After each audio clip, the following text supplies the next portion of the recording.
दूध घेतलं.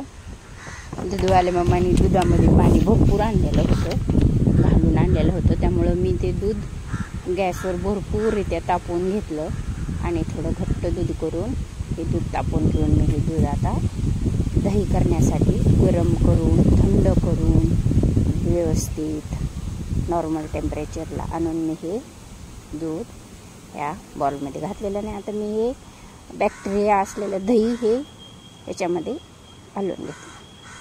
कारण दही हे उष्ण असतं. उष्ण असल्यामुळं आपण दुधामध्ये घातल्यानंतर ते बाष्पीभवन होतं आणि व्यवस्थितरित्या फर्मेंटेशन होतं. अशा पद्धतीने हे दही तयार झालेलं आहे.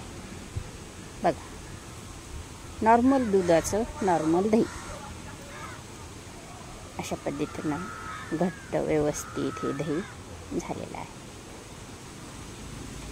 दही खात असताना सुद्धा आपण दह्यामध्ये थोडंसं विरजण घालून सप्पक दही आणि ताजं दही खाल्लं तर आपल्या शरीराला पौष्टिकरित्या म्हणून आपल्याला व्यवस्थित त्या पचन होऊ शकतं.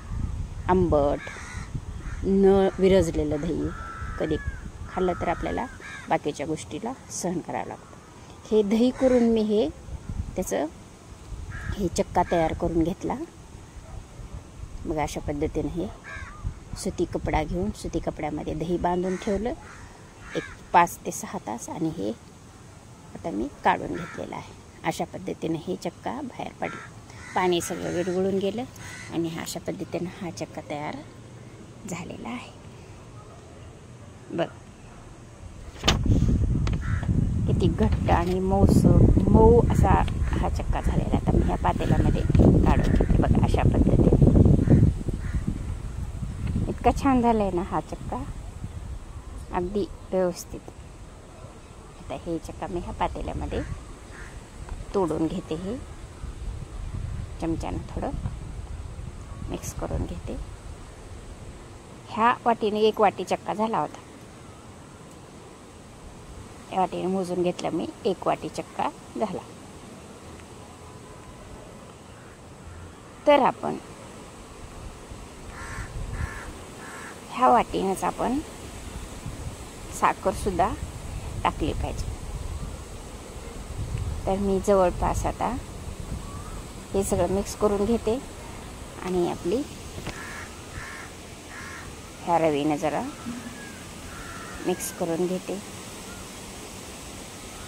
हे जरा मऊ केलं पाहिजे ना, थोडं असं पफी असल्यासारखं होतं ते. आता ह्याच्यामध्ये मी साखर टाकली 3 टेबलस्पून मी हे साखर टाकली. जवळपास त्या वाटीनं वाटी भरून सपाट वाटी साखर होते 3 टेबलस्पून म्हणजे. अशा पद्धतीने हे मोठी साखर मी टाकून घेतलेली आहे. पिठी साखर टाकलेली नाही. आता हे थोडं ह्या रवीच्या सहाय्याने आपण हे त्या चक्क्यामध्ये हे मिक्स करून घेऊ. बघा अशा पद्धतीने हे मिक्स करून घेतलेलं आहे.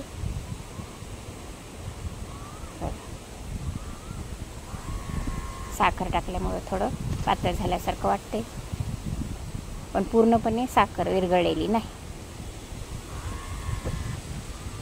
अशा पद्धतीने हे मी मिक्स करून घेतलेलं आहे. बघा ह्याच्यावर थोडं 10 मिनिट आपण ह्याच्यावर झाकण टाकून घेऊ, कारण पूर्णपणे साखर विरघळली जाते. आणि 10 मिनिट झाल्याच्या नंतर आपण हे परत रवीनं घुसळून घेऊ त्याला. कारण अशा पद्धतीनं जर आपण याच्यामध्ये साखर घालून ठेवून परत आपण जर मिक्स केलं तर हे जे श्रीखंड आहे इतकं व्यवस्थित आणि इतकं टेस्टी लागतं अफलातून खरंच. आता मी याच्यामध्ये केसरचं दूध टाकून घेते. बघा केसरचं दूध टाकून सुद्धा आपण ह्याला थोडं हलवून घेऊ. हे सगळं आपल्याला आता ह्याच्यामध्ये मिक्स करून टाकायचं.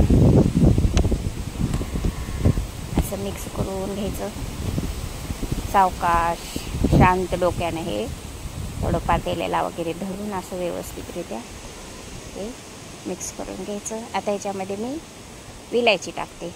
1 टेबलस्पून मी विलायची टाकलेली आहे. 1 टीस्पून मी विलायची टाकलेली आहे.